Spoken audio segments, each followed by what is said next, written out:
I'm going to show you how to stop embedded content from accessing your saved information in Google Chrome. If websites keep asking for access to personalized data, or you want a little more privacy while browsing, this setting is definitely worth turning on. Open the Google Chrome. Once Chrome opens, tap on the three dots in the top right corner of the screen.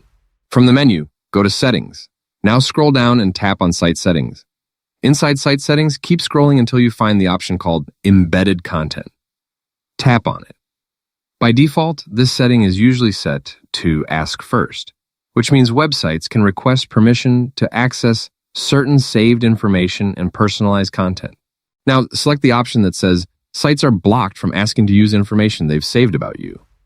Once you enable this, embedded content on websites will no longer be able to ask for access to certain stored information used for personalization. This can help reduce tracking, unwanted prompts, and some personalized ads while you browse. It's a simple privacy setting, but it gives you more control over how websites interact with your data inside Chrome. If you ever want to allow it again, you can come back to the same setting and switch it back anytime.